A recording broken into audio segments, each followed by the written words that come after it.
আপনার বোন প্রথম যখন অ্যাপ্লিকেশন করে আনঅ্যাকম্পানিং চাইল্ড বলে একটা সেকশন আছে, সেইটা কি ফিল আপ করেছে যে আমার দুটো বাচ্চা বাংলাদেশে আছে, তাদের বাবাকে, এই বাবা তাদের বাবা না, এই বাচ্চাটা যার কার কাছে আছে সোল রেসপন্সিবিলিটি আপনাকে করতে হবে, কেয়ার প্ল্যান আপনাকে করতে হবে, এগুলো ভেরি ইম্পর্টেন্ট। সোল রেসপন্সিবিলিটি যদি আপনি প্রমাণ করতে পারেন মায়ের, যদি সেটা এদিক সেদিক হয়েও থাকে তবু অ্যাপ্লিকেশন করতে পারবে, আমি বলে দিই এটা অ্যাপ্লিকেশন করতে অসুবিধা নেই। কলটা নিয়ে নিবে সাহেব। জি দর্শক আসসালামু আলাইকুম। আসসালামু আলাইকুম আপনাদের দুজনকে অনেক অনেক ধন্যবাদ, আপনারা যারা অনেক মানুষ উপকৃত হয়। হ্যালো, বলুন প্রশ্নটা বলুন আপনার। আমার প্রশ্ন, আমার বোন এই দেশে আসছিলেন 1 বছর আগে কেয়ার ওয়ার্কার ডিপেন্ডেন্ট হয়ে, তো উনার 7-8 বছর পরে আগে বাংলাদেশে ডিভোর্স হয়েছিল, তো উনার 2টি সন্তান রয়েছে। আমি কি এই 2 সন্তান এই দেশে আনতে পারবো? আর আনতে হলে কি কি করতে হবে একটু বলতেন প্লিজ। আপনার বোন প্রথম যখন অ্যাপ্লিকেশন করে আনঅ্যাকম্পানিং চাইল্ড বলে একটা সেকশন আছে, সেইটা কি ফিল আপ করেছে যে আমার দুটো বাচ্চা বাংলাদেশে আছে, তাদের বাবাকে, এই বাবা তাদের বাবা না? ডিভোর্স লেটার দিয়েছি। আমি এই প্রশ্নটা করি নাই।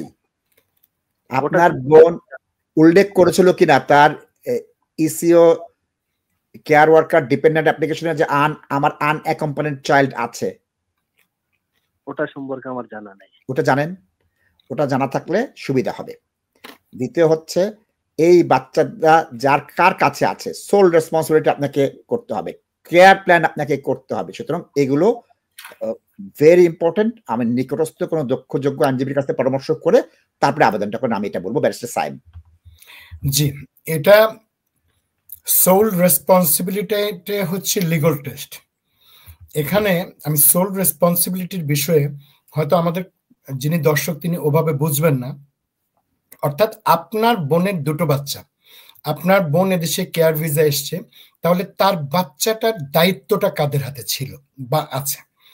এখন বর্তমানে বাংলাদেশে যদি সে থাকে এই বাচ্চাগুলো, তাহলে কারো না কারো অধীনে আছে, কারো না কারো তত্ত্বাবধানে আছে। তাহলে এতদিন কিভাবে ছিল?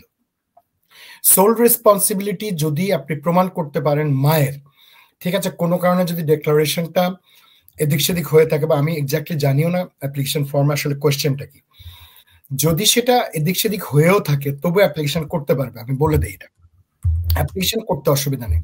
কিন্তু রিমেম্বার জায়গাটা ওই এক জায়গায় সে আটকাবে, সেটা হচ্ছে সোল রেসপন্সিবিলিটি। তুমি যে ছেড়ে আসলা বাচ্চাদেরকে, নিশ্চয় কারো না কারো তত্ত্বাবধানে আছে, সোল রেসপন্সিবিলিটি তোমার না। এই প্রশ্নটা কি মোকাবেলা করতে হবে। যদি সে প্রমাণ করতে পারে যে সম্পূর্ণ দায় দায়িত্ব তার, অর্থাৎ বাচ্চাদের ভরণ পোষণ, বাচ্চাদের থাকার জায়গা, বাচ্চাদের চিকিৎসা, বাচ্চাদের স্কুলিং, প্রতিটি জিনিস তাকে টেক কেয়ার করতে হয়, কিন্তু টেম্পোরারি একটা অ্যারেঞ্জমেন্ট সে করে এসছে কোনো না কোনো ভাবে, যেটা দীর্ঘস্থায়ী কিংবা চিরস্থায়ী হওয়ার সুযোগ নেই। কেন সুযোগ নেই সেটাও ব্যাখ্যা করতে হবে, এবং সংশ্লিষ্ট ব্যক্তিদের বিবৃতিও দিতে হবে, ডিক্লারেশন দিতে হবে যে তাদের পক্ষে বাচ্চাদেরকে লুক আফটার করা প্র্যাকটিক্যাল কারণে সম্ভব না, যেটুকু করেছে সেটা টেম্পোরারি যে কেউ করতে পারে। তো এটুকু করলে আশা করা যায় যে এটা হয়তো সাকসেসফুল হতে পারে। ধন্যবাদ ব্যারিস্টার সাহেব। Are you a first-time property buyer? Are you a homeowner looking to raise funds from your property? Are you looking for better mortgage deals? Look no further. Binaco Financial Services is the answer. From residential mortgage to commercial mortgage, Islamic mortgage, or limited company mortgage, we provide mortgage services that best suit your needs.